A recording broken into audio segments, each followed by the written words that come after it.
असं म्हणतात, लहान मुलं ही एखाद्या टिश्यू पेपरसारखी असतात.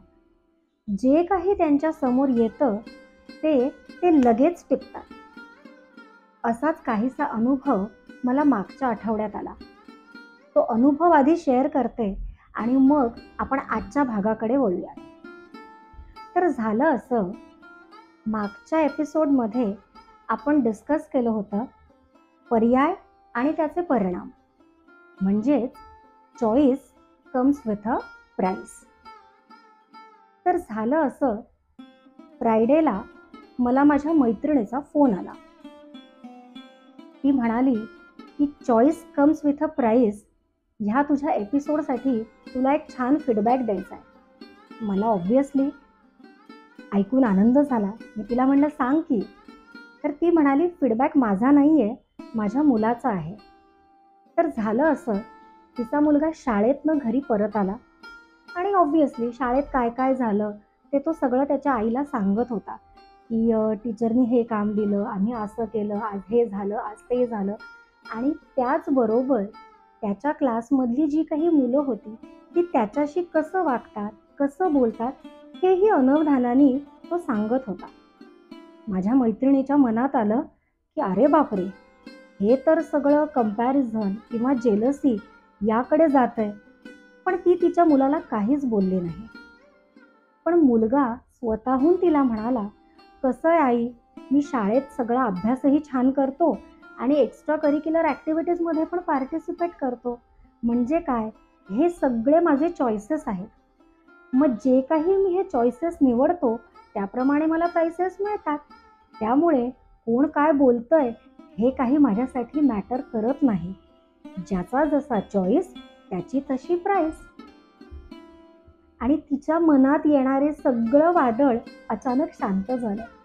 ती म्हणाली की ह्यानी किती इझिली सगळं एक्सेप्ट केलं आणि स्वतःला सुद्धा बदलायची गरज नाहीये हे त्याला आपोआपच कळलं. माझ्या मैत्रिणीचा मुलगा हा फक्त 10 वर्षाचा आहे. पण एखादी छोटीशी गोष्ट आपण जर योग्य पद्धतीने मांडली तर मुलांनाही ती लगेच कळते, हे यातून सिद्ध होतं. मग हा इन्सिडेंट तिने सांगितल्यानंतर माझ्या डोक्यात असं आलं की पुढचा जो आपला एपिसोड आहे कॅज्युअल गप्पा विथ नेहाचा, तो ह्याच्याशीच रिलेटेड करूया. आणि म्हणून आजच्या एपिसोडचं नाव आहे बिहेवियरल ब्लूप्रिंट्स. आता बिहेवियरल ब्लूप्रिंट्स म्हणजे काय, तर आपण सगळे लोक वेगवेगळ्या पर्सनॅलिटीचे असतो. प्रत्येकाचं व्यक्तिमत्व वेगवेगळं, अगदी बरोबर आहे, हो ना. पण ज्यावेळी मी म्हणते की प्रत्येकाचं व्यक्तिमत्व वेगवेगळं आहे, मग ते कसं ओळखायचं आणि त्यातलं कुठलं व्यक्तिमत्व बरोबर आहे आणि कसं फॉलो करायचं हे सुद्धा आपल्याला कळायला हवं. मग त्याच्यासाठी आपल्याला बेसिक ज्या काही पर्सनॅलिटीचे टाईप्स आहेत ते बघायला हवेत. सो पहिल्यांदा मी ते तुम्हाला टाईप्स एक्सप्लेन करते आणि नेहमीप्रमाणे टाईप्स एक्सप्लेन करण्याआधी एक छोटंसं उदाहरण तुम्हाला देते. तर झालं असं, एका सोसायटीमध्ये काही मुलं खेळत होती. एका कॉर्नरला ABCD अशी 4 मुलं खेळत होती आणि दुसऱ्या कॉर्नरला अजून काही मुलं खेळत होती. थोड्या वेळाने दुसऱ्या कॉर्नरमध्ये एकदम आरडाओरडा सुरू झाला. आता ऑब्व्हियसली ह्या आरडाओरड्याचा आवाज ह्या बाजूला असणाऱ्या मुलांनी सुद्धा ऐकला. तर त्यातला ए लगेच म्हणाला, काय चाललंय रे, बघूयात का जरा. तसेच ABCD म्हणाले, चला काय झालंय ते बघायला जाऊया. ते जो इन्सिडेंट जिथे घडत होता तिथे आले तर त्यांच्यापैकीच एक कोणीतरी मित्र तिथे आहे असं त्यांना लक्षात आलं. तर त्यावर सी लगेच म्हणाला, अरे हा आपला मित्र आहे, हे ह्याला त्रास देत आहे, आता आपण ह्यांना चांगला धडा शिकवायलाच पाहिजे. त्यावर डी लगेच म्हणाला की आपल्याला काय करायचंय, त्यांचं ते बघतील ना, आणि त्यांचा भांडण सोडवायला जाताना आपल्याला काही लागलं तर आई बाबा आपल्याला ओरडतील, काही नको, आपण नको जाऊयात, किंवा तुम्हीच ठरवा जायचं की नाही जायचं. मग त्यावर ए परत म्हणाला, ॲक्च्युली आपला ह्या कशाशी काहीही संबंध नाही, त्यांचं ते सॉर्ट आऊट करतील. ते खेळत होते, त्यांच्यात भांडणं झाली, त्यांचं त्यांच्यापाशी. आणि नंतर डी नावाचा जो मुलगा होता तो म्हणाला, आपण तिथे आलोच आहोत तर बघूयात नक्की झालंय काय, दोन्ही बाजू समजून घेऊयात आणि मग डिसाईड करूयात कोणाला सपोर्ट करायचा किंवा कोणाची मदत करायची. तर लक्षात घ्या, ह्या 4 कॅटेगरीज आहेत आपल्या व्यक्तिमत्वाच्या. जसं सी म्हणजे अगदी अग्रेसिव्ह, लगेच आपण जाऊन ते भांडण सोडवायला पाहिजे, मग कोणाचा दोष आहे, त्यात खरं काय घडलं आहे ही शहानिशा करायची गरज नाही. जो बी नामक आहे तो गोंधळलेला, घाबरलेला, म्हणजेच कसा की तो सबमिसिव्ह. तटस्थ तिसरा जो आहे ए, की ज्याला दुसऱ्याशी काहीही देणं घेणं नाही. आणि चौथा जो आहे तो आहे डी, म्हणजेच असर्टिव्ह, की जो बॅलन्स विचार करून मग पुढे जातो. आता बघा, हे इतकं सोपं उदाहरण आहे आणि हे 4 पर्सनॅलिटीज एका सेम सिच्युएशनला रिॲक्ट झाल्या आहेत. मग आता असं वाटत नाही का आपल्याला की आपणही कुठेतरी ह्या प्रत्येक पर्सनॅलिटीमध्ये डोकावतो आहोत?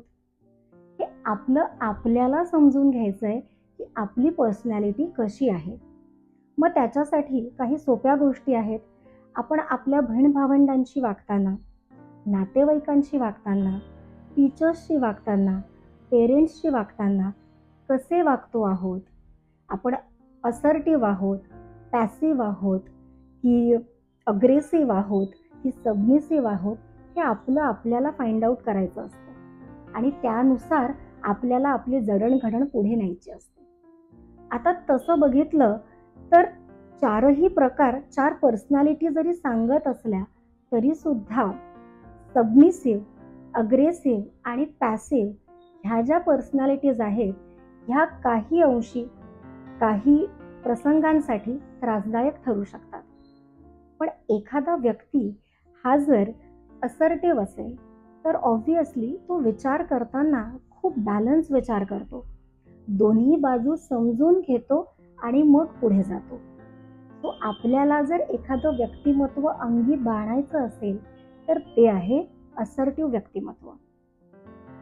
आता तुमच्यापैकी काही लोकांना असा प्रश्न पडू शकतो की व्यक्तिमत्व बदलता येतं का? तर याचं उत्तर आहे हो, व्यक्तिमत्व बदलता येऊ शकतं. अर्थात त्याच्यासाठी आपल्याला स्वतःवर काम करायला पाहिजे, त्याच्यासाठी प्रॅक्टिस करायला पाहिजे.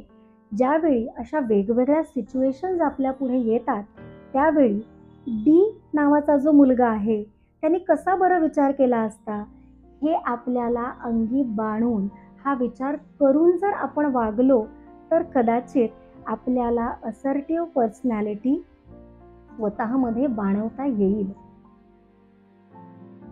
करून बघायला काही हरकत आहे असं मला वाटत नाही. अर्थात या सगळ्या गोष्टींमुळे फायदा हा आपलाच होणार आहे. त्यामुळे आपली कुठली पर्सनॅलिटी आहे याचा विचार करा, स्वतःला प्रश्न विचारा आणि तुम्हाला तुमची पर्सनॅलिटी नक्की कळेल आणि मग त्यानुसार त्यावर काम करा. बघा, तुम्हाला रिझल्ट्स हे नक्की पॉझिटिव्ह मिळतील.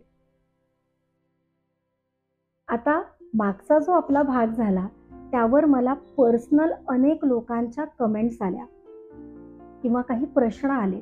तर हे सगळ्या प्रश्नांची उत्तरं मी देणार आहे. ह्या कमेंट्सला काय तुम्ही वागायला पाहिजे, तुम्ही तुमच्या मुलाशी, मुलीशी, पालकांनी, आईवडिलांशी कसं वागायला हवं, ह्या सगळ्या प्रश्नांची उत्तरं मी देणार आहे, पण पुढच्या भागात. आजचा एपिसोड कसा वाटला हे नक्की सांगा आणि तोपर्यंत stay tune and follow casual गप्पा विथ नेहा.